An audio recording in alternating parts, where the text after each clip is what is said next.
આપણા જીવનનું એનાથી વધારે ખરાબ પાસું છે સરખામણી. સરખામણી એટલી બધી કરીએ છીએ, એટલા અટવાઈ ગયા છે સરખામણીમાં. સરખામણી બે જ વસ્તુ લાવશે, કાં તો અભિમાન અને કાં ઈર્ષ્યા.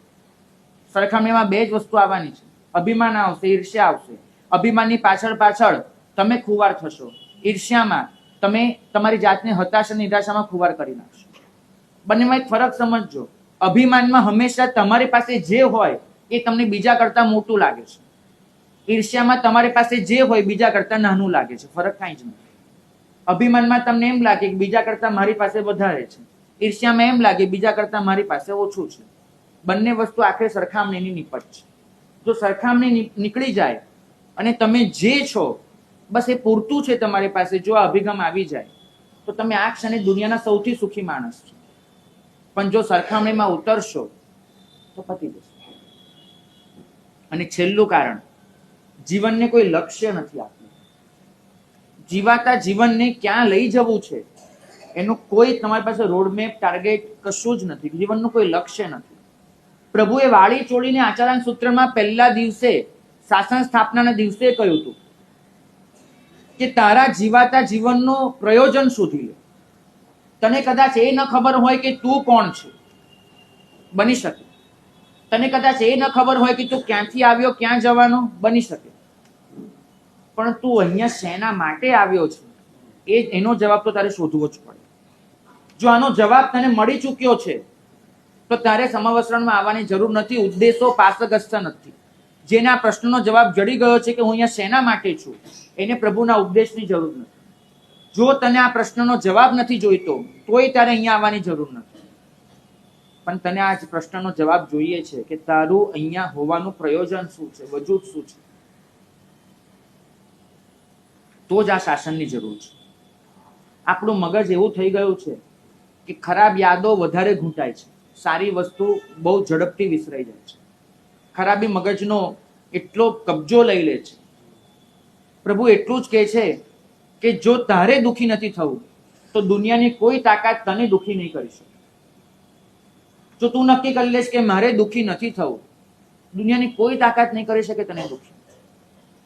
એક જ વસ્તુ જીવનમાં લાવવાની છે. છેલ્લે કહીશ કે જીવનમાં જે પણ બને છે, જે પણ, એને પરમાત્માની ભેટ ગણી. સાધુ જ્યારે બોલે છે કે દેવગુરુની કૃપા, ત્યારે એટલું જ કહેતો હોય છે કે મારી પાસે જે પણ છે, હું જે પણ અવસ્થામાં છું, મને જે પણ મળ્યું છે એ બધું જ પરમાત્માની કૃપા છે, દેવગુરુની કૃપા છે. જીવનમાં જો આ એક અહેસાસ આવી ગયો કે જીવનની દરેક ક્ષણે પરમાત્માની કૃપા છે, જીવનમાં જે મળ્યું છે પરમાત્માની કૃપા છે, તો આપણે પ્રસન્નતાના દરબારમાં હશું. એક કથા કહીને મારું વક્તવ્ય પૂરું કરીશ. એક ફકીર જંગલમાં જીવે, જંગલમાં રહે અને જંગલમાં આવતા જતા લોકો એને જે આપે એ ખાઈને નિર્વાહ કરે. એક દિવસ ફકીર જંગલમાં બેઠો છે અને રસ્તેથી એક ગાડું નીકળ્યું. ગાડામાં પતિ પત્ની બે બાળકો બેઠા છે. એક નગરથી બીજે નગરે જઈ રહ્યા છે. ગાડું તો સડસડાટ ચાલ્યું જાય, પણ સ્ત્રીની નજર કોઈને ભૂખ્યા જોઈ ન શકે. સ્ત્રીએ ગાડાવાળાને કીધું ઉભો રાખ ભાઈ. પતિ કે શું કામ? સ્ત્રી કે ઉભા રહો.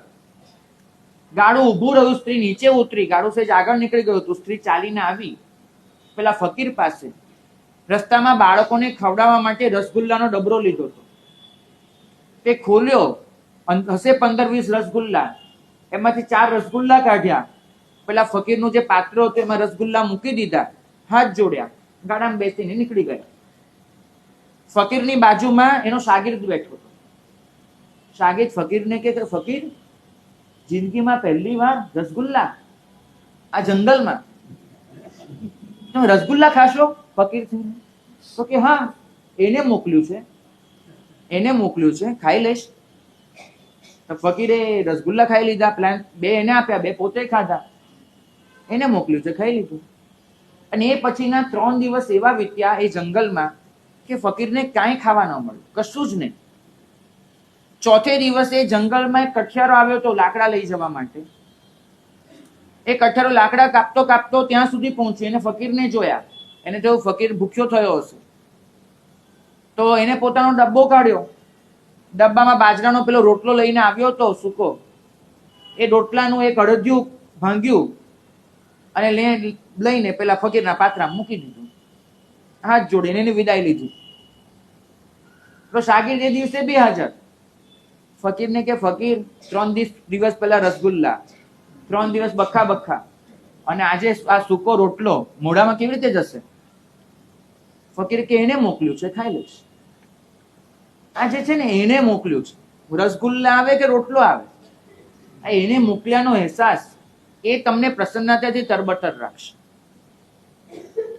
એક દિવસ પ્રભુના પ્રેમનો નશો છવાઈ જવા દો તમારી ઉપર, એના નશામાં ડૂબી જશો ને, આ સંસાર એની માયા ક્યાં ભૂલાઈ જશે ખબર નહીં પડે. પ્રભુ આગળ જઈને બહુ બોલવું પણ નહીં પડે, પ્રભુને કહેવું પડશે કે મારી પાસે એક જ લીટીની કથા લઈને આવ્યો છું, તારી કૃપાથી જીવું છું, બસ એ સિવાય મારે કાંઈ કહેવાની જરૂર નથી. તો જ્યારે આપણે પ્રભુના નશામાં ડૂબી જઈએ અને નશામાં ડૂબી ગયા પછી જે હાલત થાય એ છેલ્લું સ્તવન આપણે સાંભળી લઈએ.